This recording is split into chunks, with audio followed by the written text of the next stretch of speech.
आज की कहानी है एक ऐसे कैदी की जो हर बार जेल से भाग निकलता है, फिर चाहे कितनी भी सिक्योरिटी क्यों ना हो। ये कहानी है जापान के सबसे खूंखार कैदी सुजुकी की, जो इस समय जापान की सबसे हाई सिक्योरिटी जेल में अपनी सजा काट रहा है। चेकिंग ड्यूटी पर घूम रहे गार्ड्स के जाने के बाद सुजुकी अचानक मुस्कुराया और अपना एक दांत बाहर निकाल लिया। कुछ देर बाद गार्ड्स फिर से चेकिंग करने आए, लेकिन इस बार सुजुकी फरार हो चुका था। उन्हें वहाँ किसी के मौजूद होने का शक हुआ, लेकिन सुजुकी भी कोई कच्चा खिलाड़ी नहीं था। वो बिना आवाज किए रोशनी से बचता हुआ इधर से उधर छुपता रहा। जब गार्ड्स ने आइसोलेशन सेल की दोबारा चेकिंग की तो वो समझ गए कि सुजुकी भाग चुका है। उन्होंने तुरंत बाकी के गार्ड्स को बुलाया और देखते ही देखते वहाँ भीड़ इकट्ठा हो गई। जब सुजुकी छत से भाग रहा था तो जोर जोर से जेल के सायरन बजने लगे। अचानक जोरदार बारिश शुरू हो गई और हमें पीछे की कहानी दिखाई जाती है।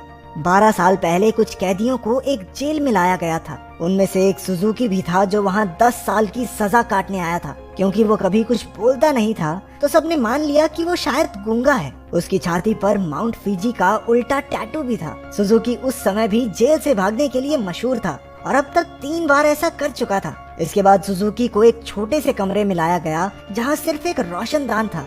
उसने रोशनदान को ध्यान से देखा। उसके दिमाग में जरूर कुछ चल रहा था। बाहर गार्ड ने जेल के वार्डन मिस्टर कानीमुरा से कहा कि सुजुकी इस बार तो हरगिज नहीं भाग पाएगा, लेकिन जैसे ही उसने शीशे से देखा सुजुकी तो पहले ही गायब हो चुका था। वार्डन ने पूरे शहर को घेरने के ऑर्डर्स दिए ताकि सुजुकी किसी भी हालत में बच ना पाए, लेकिन गार्ड्स ने तो उसे 20 ही मिनट में पकड़ लिया। पता नहीं क्यों पर सुजुकी ट्रेन की पटरी पर सीधा भागता जा रहा था। इसके बाद उसे फिर से उसी कमरे में कैद कर दिया गया, लेकिन इस बार उसके हाथों में हथकड़ियां थी। जब एक गार्ड ने अंदर झांक कर देखा तो सुजुकी मुंह पर चादर ओढ़े सो रहा था। गुस्से में उसने सुजुकी को चादर हटाने को कहा क्योंकि वो कोई चांस नहीं लेना चाहते, लेकिन जब बार बार कहने पर भी उसने चादर नहीं हटाई तो गार्ड्स ने मिलकर उसकी बुरी तरह पिटाई की। अगली सुबह वार्डन ने सुजुकी के सारे पुराने रिकॉर्ड्स निकाले। ध्यान से पढ़ने पर उसे पता चला कि जब भी सुजुकी जेल से भागता है तो हर बार वो ट्रेन की पटरी पर ही पकड़ा जाता है। रात को वार्डन गार्ड्स के साथ चेकिंग पर निकला। वो सुजुकी के सेल में पहुंचकर हैरान रह गए क्योंकि उसने किसी तरह अपनी हथकड़ियां खोल दी थी। गुस्से में गार्ड्स ने उसे मारते हुए पूछा, कैसे खोली हथकड़ियां? हाँ, कैसे खोली हथकड़ियां? लेकिन हमेशा की तरह सुजुकी चुप रहा। एक बार फिर से उसकी जमकर धुलाई हुई। एक दिन सुजुकी एक छोटी सी तार से खेल रहा था जिसे किसी तरह छुपाकर वो जेल के अंदर ले आया था। सवाल ये उठता है कि वो इस तार को अंदर लाया कैसे? मुंह में छुपा के? ना, गू में छुपा के। इसी तार की मदद से वो अपनी हथकड़ियां खोलता था। कुछ दिन बाद वार्डन एक हफ्ते की छुट्टी पर अपने घर चला गया। अब सुजुकी के पास भागने का बहुत अच्छा मौका था। उसने अपनी तार निकाली और ताला खोलने की कोशिश की। जल्द ही वहाँ एक गार्ड चेकिंग के लिए आ गया। उसने झांक कर देखा कि सुजुकी फिर से अपना मुंह ढककर सो रहा था, लेकिन इस बार गार्ड बिना कुछ कहे चला गया। लेकिन असलियत तो ये थी कि सुजुकी अंदर था ही नहीं। वो तो छिपकली बनकर छत से चिपका बैठा था। वो जेल से भागने के लिए सही मौके के इंतजार में था। गार्ड के जाने के बाद वो धीरे धीरे ऊपर तक पहुंच गया। उसने छत की एक खोखली जगह पर मुक्का मारा और वहाँ से भाग निकला। जब गार्ड्स को पता चला तो उन्होंने तुरंत सायरन बजा दिया। वार्डन को भी खबर पहुँचा दी गई और वो तुरंत जेल के लिए निकल गया। अगली सुबह पुलिस वाले सुजुकी को पकड़ने का प्लान बना रहे थे। तभी वार्डन भी वहां पहुंच गया। उसने कहा कि सारे प्लान छोड़कर सिर्फ एक टीम पास की ट्रेन की पटरियों पर भेज दो। ऑफिसर्स को भी लगा, अरे बूढ़ा हो गया वार्डन, दिमाग सठिया गया इसका, अरे वो पागल थोड़ी है, हर बार सेम जगह जाएगा। लेकिन जब वार्डन ने उन्हें विश्वास दिलाया कि उसे 100% भरोसा है कि सुजुकी वहीं मिलेगा, तो उन्होंने उसकी बात पर भरोसा करके टीम भेज दी और उसकी बात सच भी निकली। सुजुकी को एक बार फिर से ट्रेन की पटरियों पर पकड़ लिया गया। जेल से निकलने में तो ये चाचा चौधरी बन जाता है, कंप्यूटर से तेज दिमाग। बाद में क्या हो जाता है इसे? क्योंकि वार्डन की सूझबूझ की वजह से सुजुकी पकड़ा गया तो उसके काम से खुश होकर उसे प्रमोट कर दिया गया। अब वो एक बड़ा ऑफिसर बन चुका था जो देश की सारी जेलों में जाकर कैदियों की हालत की चेकिंग करता था। उधर सुजुकी एक बार फिर से भाग निकला और फिर से पटरियों पर पकड़ा गया। हर साल उसे एक नई जेल में भेजा जाता जिसमें और ज्यादा टाइट सिक्योरिटी होती, लेकिन वो हर जगह से बचकर निकल जाता था। इसी वजह से मीडिया ने उसे स्टार भगौड़े का खिताब दिया और वो पूरे देश में मशहूर हो गया। 12 साल बाद उसे सेंट्रल जेल में लाया गया। यहाँ वो कड़ी सिक्योरिटी में था क्योंकि 10 गार्ड सिर्फ उसी पर निगरानी रखने के लिए खड़े थे। उसका कमरा भी पूरी तरह सीमेंट से बना था और दरवाजे पर कई ताले थे। ये वही आइसोलेशन सेल है जो हमने कहानी की शुरुआत में देखा था। गार्ड्स के जाने के बाद सुजुकी ने चारों ओर नजर दौड़ाई। वो एक बार फिर से भागने की तैयारी में था। एक गार्ड ने खाना लाकर उसके सेल में रखा, लेकिन उसके जाने से पहले ही सुजुकी ने उसे पकड़कर हथकड़ी लगा दी। गार्ड ने तुरंत सीटी बजा दी, जिससे कई और गार्ड्स वहां आ पहुंचे। उन्होंने मार मार कर उसकी बुरी हालत कर दी। होश आने पर सुजुकी ने दरवाजे से गार्ड्स को जाते देखा। उसके चेहरे से खून टपक कर लोहे की सलाखों पर गिर रहा था। अगली सुबह गार्ड्स ने उसकी हथकड़ियों पर कुछ और पेंच कस दिए ताकि इस बार वो उन्हें खोल ना पाए। जाने से पहले वो एक बार फिर से उसके शरीर की थोड़ी मेंटेनेंस करके गए। इसी तरह सुजुकी के दिन बीत रहे थे। वो जानबूझकर गार्ड से पंगे लेता, वो उसे मारते और फिर वो अपना खून लोहे की सलाखों पर टपकाता। एक दिन गार्ड्स ने उसे इतना मारा कि उसका दांत टूटकर गिर गया, लेकिन सुजुकी ने उसे उठा लिया और उसे देखकर अजीब तरीके से मुस्कुराने लगा। ऐसा लग रहा था जैसे ये सब उसके प्लान का ही हिस्सा है। इसके बाद सुजुकी दीवार पर अपने दांत से कुछ बनाने लगा। कुछ हफ्तों बाद सुजुकी ने एक और गार्ड पर हमला कर दिया। इस बार उसे सबसे खतरनाक सजा दी गई। उन्होंने उसे एक लंबी जंजीर से बांधकर ऊपर लटका दिया। 1 साल बीत गया और सुजुकी अभी भी सजा काट रहा था। उसकी हालत बहुत बुरी हो चुकी थी। शरीर सड़ने लगा था और उसके घावों पर कीड़े पड़ चुके थे। आखिरकार उस शाम गार्ड्स ने आकर उसकी जंजीरें खोल दी। पूरे 1 साल बाद उसे चैन की सांस आई थी। उधर पुराना वार्डन मिस्टर कानेमुरा वहाँ की जांच करने पहुंचा। उसने आइसोलेशन सेल में जाकर देखा कि सुजुकी की हालत बहुत खराब थी, लेकिन वो उसे नजरअंदाज करके वहाँ से चला गया। इसके बाद वही रात आई जहाँ से कहानी की शुरुआत हुई थी।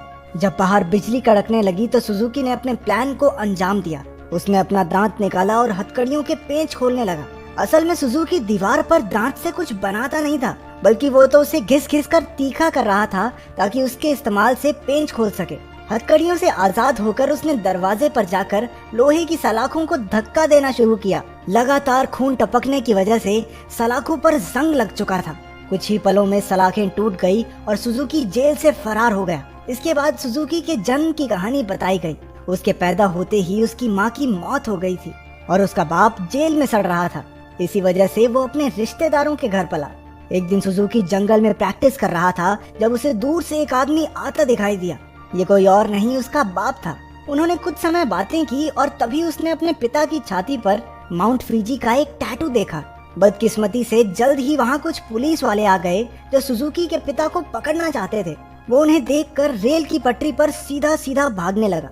इस दिन सुजुकी ने कसम खाई कि एक ना एक दिन अपने पिता से जरूर मिलेगा। वर्तमान समय में सुजुकी फरार होकर एक बार फिर से पटरियों पर दौड़ रहा था। मिस्टर कानीमुरा ने पीछे से उसे रुकने के लिए आवाज दी और हैरानी की बात यह थी कि वो रुक भी गया। कुछ ही देर में गार्ड्स की एक टीम आकर उसे पकड़कर ले गई। देश की सबसे कड़ी सिक्योरिटी की जेल भी सुजुकी को नहीं रोक पाई, इसलिए मिस्टर कानीमुरा ने उसे धरती की सबसे खतरनाक जेल प्रिजन आइल में भेजने के ऑर्डर्स दे दिए। प्रिजन आइल किसी मामूली जेल की तरह नहीं थी। वो समंदर के बीचों बीच बनी थी जहाँ लगातार तेज बहाव रहता था और सबसे जरूरी बात वहाँ ट्रेन की पटरी तो बिल्कुल नहीं थी और तो और समंदर शार्क से भरा हुआ था, इसलिए वहाँ से भागकर बच निकलना एकदम नामुमकिन था। जेल के अंदर के हालात भी इतने ही खतरनाक थे। पूरी जेल में चारों ओर हजारों गार्ड्स थे और अगर कोई कैदी भागने की कोशिश करता तो उसे देखते ही गोली मार देने के ऑर्डर्स थे। जब सुजुकी वहाँ पहुँचा तो उसे तुरंत उसके सेल में बंद कर दिया गया। वो कोई कमरा नहीं बल्कि कुछ रॉड्स थी जिन्हें सुजुकी के शरीर के आसपास ऐसे जोड़ दिया गया था जिससे भागना तो दूर वो हिल डुल भी ना सके। उधर कानीमुरा ने जेल की लाइब्रेरी में जाकर सुजुकी के बारे में जानकारी निकालनी शुरू कर दी। ढूंढने पर उसे कुछ पुरानी फाइल्स मिली जिन्हें वो पढ़ने लगा। उधर जेल में सुजुकी ध्यान लगाकर खड़ा था। हालांकि बाकी लोगों के लिए वहाँ से भागना नामुमकिन था, लेकिन सुजुकी के दिमाग में कुछ तो खिचड़ी पक रही थी। अचानक उसने अपने दोनों कंधों को डिसलोकेट कर लिया और उस छोटी सी जगह से सिकुड़कर धीरे धीरे बाहर निकलने लगा। एक कैदी ने उसे ऐसा करते देख लिया, लेकिन वो इतना नशे में भंट था कि कुछ बोल नहीं पाया। उधर कानीमुरा अभी भी अपनी रिसर्च कर रहा था कि जेल के सायरन बजने लगे। हालांकि परेशान होने की बजाय जेल का वार्डन खुश हो गया, क्योंकि वहाँ से बचकर निकलने का कोई रास्ता था ही नहीं। ऊपर से आज सारे गार्ड्स को एक कैदी को गोली मारने का मौका मिलेगा। मिस्टर कानीमुरा ने उसे समझाने की कोशिश की कि सुजुकी कोई आम कैदी नहीं है, लेकिन वार्डन ने उसकी बात को नजरअंदाज कर दिया। अगली सुबह कई गार्ड्स को बंदूकें देकर पूरे आइलैंड में फैला दिया गया। वार्डन अपने आदमियों को कुछ समझा रहा था कि वहाँ मिस्टर कानीमुरा आ गया। उसने वार्डन को बताया कि सुजुकी असल में अपने बाप को ढूंढने आया है जो इसी आइलैंड पर कैद है। ये सुनकर सब हक्के बक्के रह गए और तभी सुजुकी की असलियत का खुलासा हुआ। असल में अब तक जो भी हुआ वो सब सुजुकी के प्लान का एक हिस्सा था। वो बार बार जेल से भागकर जानबूझकर पकड़ा जाता था ताकि आखिरकार प्रिजन आइल तक पहुंच सके। उसका असली मकसद था अपने पिता को आजाद करवाना।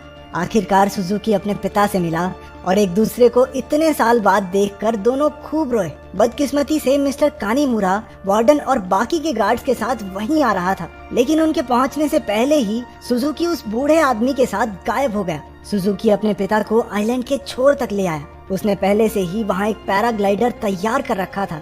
दोनों पैराग्लाइडर पर चढ़े और दूर उड़ गए। दूसरी ओर मिस्टर कानीमुरा ने एक बूढ़े आदमी से बात करने की कोशिश की जो सुजुकी के पिता के साथ ही कैद था। तभी उसने माउंट फिजी का एक टैटू उस आदमी की छाती पर देखा, जिसका सीधा मतलब ये था कि इतने सालों की कड़ी मेहनत के बाद भी सुजुकी गलत आदमी को लेकर भाग गया। अब इससे बुरी किस्मत तो किसी की नहीं हो सकती।